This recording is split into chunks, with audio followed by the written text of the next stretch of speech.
Assalamu alaikum and welcome to my channel Do Biology. Today we will discuss the topic that is called as the nucleic acids. First, it was discovered by the Friedrich Mischer, a Swiss physician who isolated a new compound from the pus cells, and it is quite different from other cells.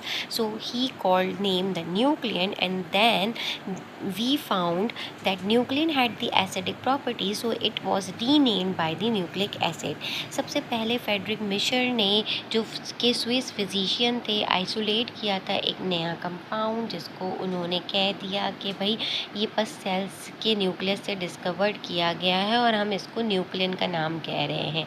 लेकिन फिर nucleon के अंदर acidic properties discovered हुई तो उसका नाम जो है वो चेंज करके न्यूक्लिक एसिड कर दिया गया। न्यूक्लिक एसिड जो होता है वो दो टाइप्स के ऊपर कंसिस्ट कर रहा होता है। एक तो आपका होता है डीऑक्सी राइबोन्यूक्लिक एसिड और एक कहलाता है राइबोन्यूक्लिक एसिड। सो ये जो न्यूक्लिक एसिड्स होते हैं वो एक्चुअली जो है वो 5 शुगर कंपाउंड्स के ऊपर कंसिस्ट कर रहे होते हैं। और ये जो आपके पास 5 शुगर कंपाउंड हैं इसके साथ आपके पास नाइट्रोजनस बेसिस होते हैं, और नाइट्रोजनस बेसिस के साथ साथ इसके साथ आपके पास एक फॉस्फेट ग्रुप होता है। तो न्यूक्लिक एसिड को आप क्या कह सकते हो, polymers of 5 sugar base compound called as the nucleotide. और फिर ये जो पॉलीमर होता है 5 शुगर बेस कंपाउंड का, इसको आप पूरा नाम दे देते हो न्यूक्लियोटाइड। ये पॉलीमर्स जो हैं उनका हाई मॉलिक्यूलर वेट होता है और they are present in all living things या living cells from viruses to man. सारे लिविंग थिंग्स में या लिविंग सेल्स के अंदर ये प्रेजेंट होता है। वायरसेस में भी होता है, मैन में भी होता है, बैक्टीरियाज में भी होते हैं। ठीक है, फिर उसके बाद जो है जो दोनों न्यूक्लिक एसिड हैं वो लीनियर अनब्रांच पॉलीमर्स हैं, यानी कि लीनियर चेन लाइक स्ट्रक्चर होता है, डबल हेलिकल स्ट्रक्चर है, एक का सिंगल हेलिकल है। डीऑक्सी डीएनए का डबल हेलिकल है, राइबोन्यूक्लिक एसिड का सिंगल हेलिकल है, लेकिन लीनियर स्ट्रक्चर है, अनब्रांच पॉलीमर है। DNA is the polymer of deoxy ribonucleotide और RNA is the polymer of the ribonucleotide. ठीक है, अब यहाँ पे आप स्ट्रक्चर ऑफ न्यूक्लियोटाइड को अगर आप देखें तो यहाँ पे आपके पास एक 5 कार्बन शुगर होता है। ठीक है, फिर उसके बाद जो है एक फॉस्फेट ग्रुप होता है और एक नाइट्रोजनस बेस होता है। ठीक है, नाइट्रोजनस बेस जो हैं वो भी 2 टाइप के होते हैं फर्दर, और उसमें आ जाते हैं प्यूरीन्स और पायरिमिडीन्स। उसको हम we will discuss in this para. Nucleotides जो होते हैं वो क्या है, actually these are the monomers of nucleic acid. Nucleotide जो है वो क्या है, मोनोमर है न्यूक्लिक एसिड का, जिसके अंदर 5 carbon sugar containing compound present है। इसके अलावा एक फॉस्फेट ग्रुप है। ठीक है, यह first nitrogenous base molecule is attach as its first carbon and a phosphate group is attach with a 5 carbon of pentose sugar.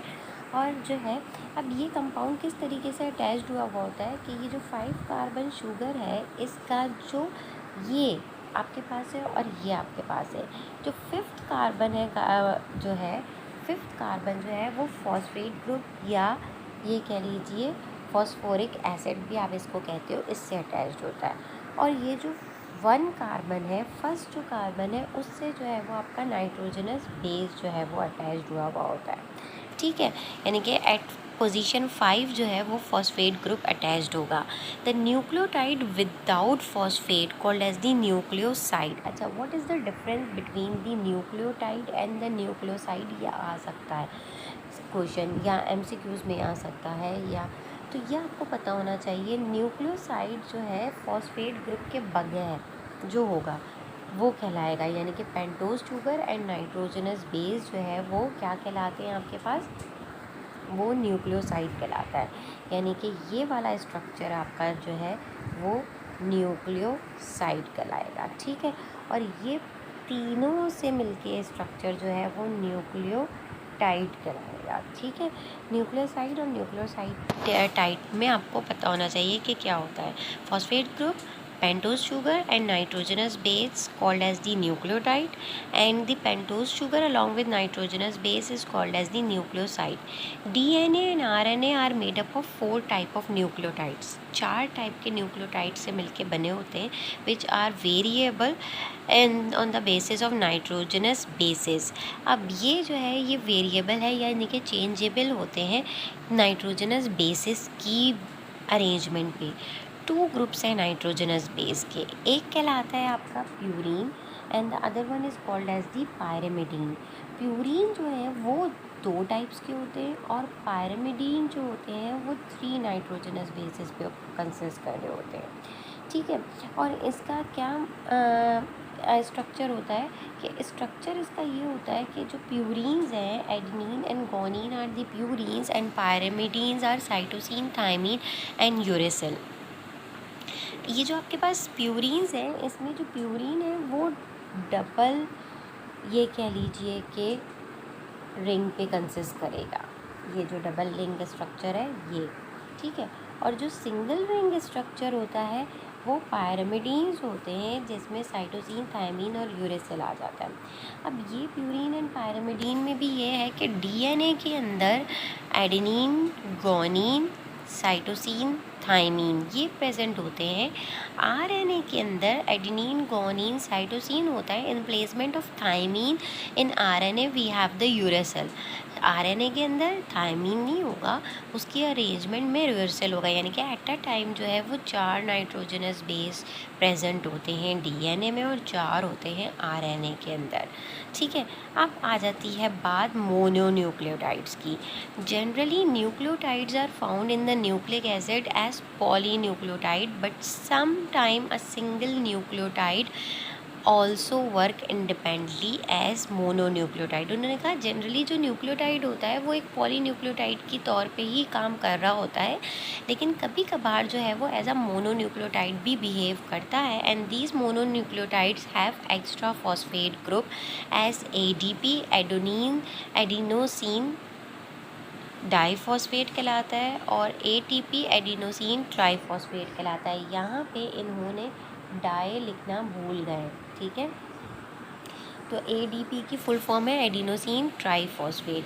तो उन्होंने कहा कि जो मोनोन्यूक्लियोटाइड्स होते हैं इनके अंदर एक्स्ट्रा फॉस्फेट ग्रुप होता है, या तो एडिनिन डाईफॉस्फेट होगा या एडिनोसिन ट्राईफॉस्फेट होगा. ATP work as energy storing, carrying, energy providing molecule to metabolic reactions. ATP का काम क्या होता है? एटीपी जो है वो जैसे हम कहते हैं ना कि माइटोकॉन्ड्रिया क्या है, power house of the cell है, तो एनर्जी जो भी फॉर्म हो रही है वो एटीपी की फॉर्म में हो रही है. तो एटीपी की जो भी फॉर्म में एनर्जी होती है वो एनर्जी जो है वो या तो स्टोर्ड एनर्जी होती है या लेके जाती है सेल्स में एक जगह से दूसरी जगह एनर्जी, या एनर्जी प्रोवाइड कर रही है सारी मेटाबॉलिक एक्टिविटीज़ के अंदर. तो ये एटीपी का काम एनर्जी का ही काम है, या तो स्टोर करने का या उसको लेके जाने का, या मॉलिक्यूल्स के अंदर ही एनर्जी प्रोवाइड करने का, या रिएक्शंस को में एनर्जी प्रोवाइड करने का different metabolic. This energy is utilise to drive energy demanding reactions such as the synthesis of proteins. अब जो भी एनर्जी डिमांडिंग रिएक्शंस होंगे उनके अंदर ये यूटिलाइज होती है एनर्जी, और जो भी सेल्स के अंदर एनर्जी यूटिलाइज होती है वो एटीपी या एडीपी की फॉर्म में होती है.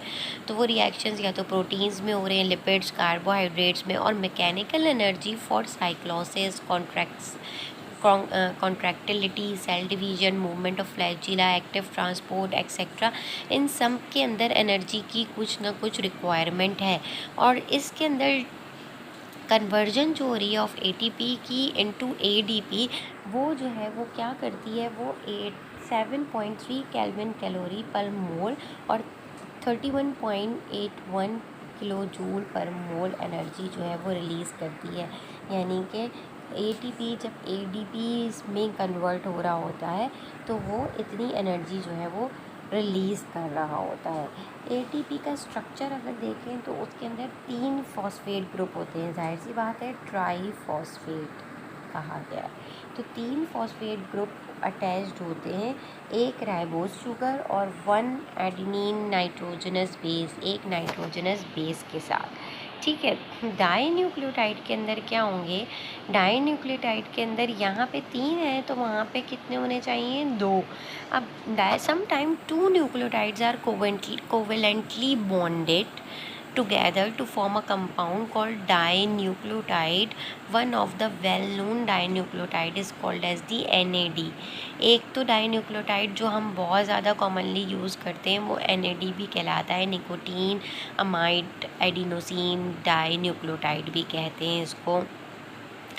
तो यहाँ पे आप इसका डाइन्यूक्लियोटाइड का स्ट्रक्चर देखें कि निकोटीन अमाइड के साथ वही राइबोज शुगर और फिर यहाँ पे एक एडेनिन, ठीक है, और ये कोवेलेंटली बॉन्डेड 2 आपके पास फॉस्फेट ग्रुप आ गए हैं, ठीक है।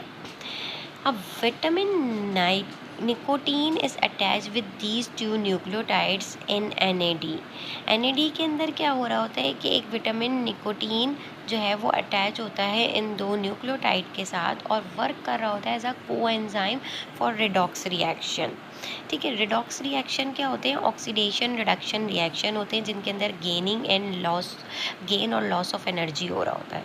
It carries 2 electron 2H positive proton and energy जो फिर इसकी जो रिड्यूस होके या ये कह लीजिए कि ऑक्सीडाइज होके जो भी एनर्जी फॉर्म्ड होती है फिर वैसे तो रिड्यूस होके जो फॉर्म होगी NADH2 और FADH2 बनेगी, ठीक है। अच्छा, बायोलॉजी के अंदर ऑक्सीडेशन रिडक्शन रिएक्शन के अंदर जो है वो थोड़ा सा अपोजिट होता है। तो ये 2 इलेक्ट्रॉन जब लेके जाएगा तो 2 प्रोटॉन 2H पॉजिटिव में प्रोड्यूस होगा और एनर्जी जो है वो NADH2 और FADH2 की फॉर्म के अंदर जो है वो प्रोड्यूस्ड होती है, ठीक है। फिर इसके बाद आ जाता है formation of the phosphodiester bond, ठीक है। And we will discuss this topic in next class. If you like my channel kindly subscribe it. Thank you.